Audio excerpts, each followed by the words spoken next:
Social Security, huh? It's been all over the news lately. It feels like everyone's talking about it. Yeah, and for good reason. I mean, it is a pretty big deal for a lot of people. It's not just about retirement anymore either, you know? Right. I feel like it's this huge thing looming over everyone, regardless of age. It's definitely a cornerstone of, well, our entire social safety net. And anytime there's uncertainty about it, it's bound to create a lot of, anxiety. Makes sense. So what are we looking at here? What are the big concerns surrounding Social Security right now? Well, you've got DOGE, of course, led by Elon Musk. Right, DOGE. Can't forget about DOGE. They're proposing some pretty significant cuts to government spending, and that has a lot of people worried about the potential impact on Social Security. Then there's this whole issue of DOGE trying to access sensitive Social Security data. Yeah, that's been in the news too. Definitely a bit unsettling. It is, for sure. And then, of course, you can't ignore the long-term sustainability of the program itself, which has been a concern for years now. So we've got DOGE, data security, and the long-term funding issue. That's a lot to unpack. It is. It's a bit of a perfect storm, honestly.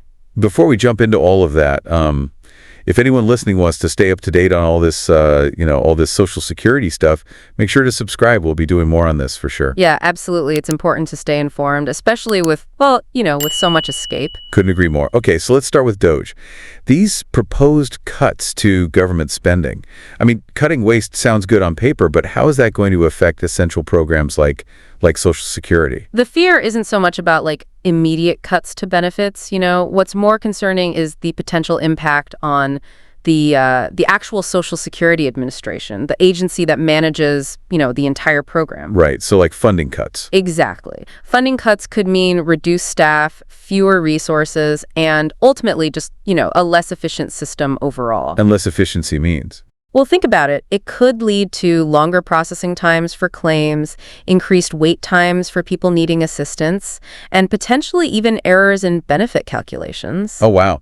And for people relying on disability benefits, I mean, those already take forever to process as it is. Exactly. And that's a huge concern. I mean, these delays can have devastating consequences for individuals and families who are already struggling. Absolutely. It's scary to think about the ripple effect. And some lawmakers and advocacy groups are even worried that DOGE's, their ultimate aim might actually be to downsize Social Security entirely. Not just streamline it. Right, to shrink it. Which, well, that's obviously a whole other can of worms. Okay, so we've got these potential cuts looming. But then there's that whole other issue, the one we touched on earlier, with DOGE trying to access Social Security data. Right. Feels like a whole other level of worry. What's going on there? Why are people so concerned about it? Well, reports have come out saying DOGE is trying to get access to a whole range of government databases, including those managed by the Social Security Administration. Makes sense. Data is valuable these days. It is. And the problem is, we're not talking about just any data here. We're talking about incredibly sensitive information. I mean, Social Security holds your bank details, your Social Security number, your medical records, even your citizenship status. Wow. Yeah, okay. It's a bit more than just your Netflix viewing history. Yeah, a bit more. So, where do things stand now? Has DOGE actually gotten its hands on this data? So far, not entirely. There's been, a lot of pushback from lawmakers, and a federal judge even put a temporary block on DOGE accessing Treasury records. Which those are closely tied to Social Security data, right? Exactly. So they haven't been completely successful, but the fact that they're even trying is, it's raising red flags for a lot of people. For sure. It's kind of unsettling to think about a private organization having access to that kind of information. It raises all sorts of questions about how the data would be used, who would have access to it, and what safeguards, if any, would be in place to prevent, misuse or breaches. Right. And if they're successful in cutting funding, wouldn't that make the system even more vulnerable to fraud and data breaches anyway? That's a great point. You're definitely right to connect those dots. Less money often means weaker security. Exactly. And we're already seeing concerns about data security, even with the current level of funding. It's scary to think about what could happen if they cut back even more. I'm curious, does knowing about DOGE's attempts to access this data, does it change how you feel about Social Security?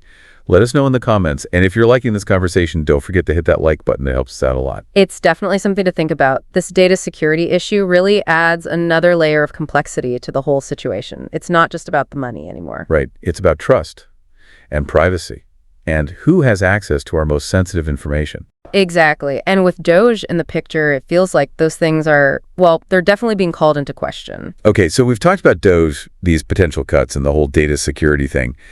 But even if DOGE wasn't in the picture, Social Security's got some some pre-existing problems, right? Like, it's been facing a financial crisis for a while. Yeah, you're right. It's true. Social Security has been dealing with long-term funding challenges for quite a while, actually, way before DOGE entered the picture. Okay, and that's where this scary 21% benefit reduction figure comes in, right? I've been seeing that number everywhere. That's right. So the Social Security Trust Fund, it basically acts as a reserve to pay out benefits. Right. And if no changes are made, it's projected to be, well, completely depleted by 2033. Which would mean what? Like, benefits would just stop? Not necessarily stop entirely, but they could be cut by as much as, 21% across the board. So, imagine someone expecting to get $2,000 a month in benefits. Right. They might only end up receiving like $1,580. Whoa.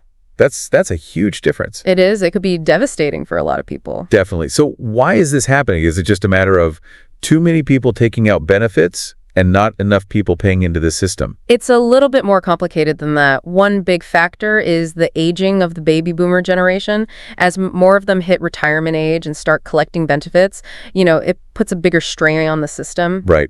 Makes sense. At the same time, birth rates have been going down, which means there are fewer younger workers paying into the system to support all those retirees. Oh, I see. So it's kind of like a demographic squeeze. Yeah, you could say that. And this isn't unique to the U.S., by the way. A lot of developed countries are facing similar challenges. So it's like a global issue then? Pretty much. Okay, so we've got this pre-existing problem with funding, and then on top of that, we have the possibility of DOGE-related cuts. That's not a good combination. No, it's not. It definitely adds another layer of complexity and urgency to the whole situation. It feels like the system is like under attack from all sides.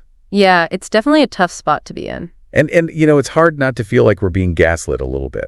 What do you mean by that? Well, I mean, you've got Elon Musk saying there's all this fraud in Social Security, but the evidence doesn't really seem to back that up, does it? Musk has been pretty vocal about that. He's made some pretty strong claims about, massive fraud within the system. Yeah, like saying billions of dollars are going to people who don't even have valid Social Security numbers or IDs. Right. But those claims have been met with a lot of skepticism. A lot of experts say there's not real evidence to support that level of widespread fraud. So it's more of a perception thing than an actual problem. It seems that way. I mean, fraud does exist in any large system, but most experts agree it's nowhere near the scale that Musk is suggesting. Okay, but what if that perception persists? Doesn't that open the door for more aggressive fraud crackdowns? Which, could actually hurt people who legitimately need benefits? That's a good point. If the focus shifts to rooting out fraud based on, unsubstantiated claims, it could definitely lead to delays, denials, and disruptions for people who actually qualify for benefits. Especially with the system already so backed up. It's like using a sledgehammer to fix a leaky faucet. I like that analogy. It doesn't make sense. Yeah, it's a delicate balance. You want to safeguard the system, but you also have to make sure people who rely on it are protected. Absolutely. So what about this idea of getting rid of taxes on Social Security benefits? On the surface, it sounds great. Sure, more money in your pocket. Who wouldn't want that? Right. But I'm guessing it's not that simple. It's not. While eliminating those taxes might seem appealing, at first glance, Yeah. it would have pretty significant consequences for the program's funding. Those taxes are actually a vital source of revenue for Social Security. So getting rid of them would be like cutting off a major artery. Basically, it could speed up the depletion of the trust fund, maybe even push the depletion date even closer. Wow. Okay. And wouldn't that tax cut mostly benefit wealthier retirees anyway? People who aren't as reliant on Social Security for their income? That's right. The benefits of the tax cut would be skewed toward higher income folks, the ones who are less depending on Social Security. Lower income retirees, the ones who really need those benefits, wouldn't see the same level of relief. So not exactly a fair solution. Not really. Okay, so what are the other options then? I mean, if we can't cut taxes and we can't let the trust fund run dry, what are we left with? That's the million-dollar question. Some people have suggested diverting funds from other government programs, but, that just creates shortfalls elsewhere. Right. Robbing Peter to pay Paul. Exactly. Others have talked about raising payroll taxes on current workers, which, that would shift the burden onto younger generations. Yeah, and that doesn't seem fair either. No, it doesn't. It's a tough situation. No easy answers. So have any of these solutions actually been modeled with an eye toward long-term sustainability? Or are we just kicking the can down the road? Well, that's a great question and one we want to hear your thoughts on.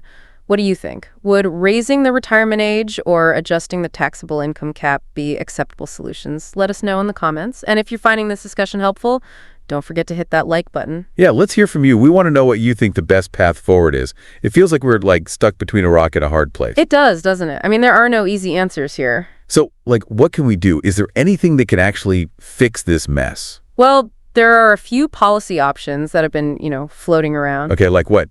Let's hear them. One of the most common ones is raising the retirement age. Oh, yeah, I've heard that one. Wouldn't that just, punish people who have physically demanding jobs, though? I mean, not everyone can just work longer. That's a valid point. Any changes to the retirement age would have to be, implemented gradually, and policymakers would definitely need to consider the impact on different groups of workers. Right. Makes sense. What else? Another idea is adjusting the taxable income cap. So higher earners would contribute more? Exactly. Right now, only a certain amount of income is subject to Social Security taxes. Raising that cap could generate a lot more revenue for the program. But wouldn't that be super unpopular with, wealthy people? Probably. It's a pretty politically sensitive issue. Any changes to the tax structure would have to be, carefully thought out. Yeah, for sure. It seems like any solution is going to have some downsides. It's true. There's no magic bullet here. It's going to take a lot of compromise. And some tough decisions. Definitely. Well, before we wrap up, make sure you subscribe so you don't miss any of our future episodes. We'll definitely be talking more about Social Security and all the, challenges it's facing. It's a topic that's not going away anytime soon. Definitely not. So what do you think? What needs to happen to ensure that Social Security is still around for, future generations? Let us know in the comments. And if you found this conversation helpful, don't forget to hit that like button and share it with your friends. We appreciate you joining us for this important discussion. And remember, stay informed, stay engaged, and stay curious.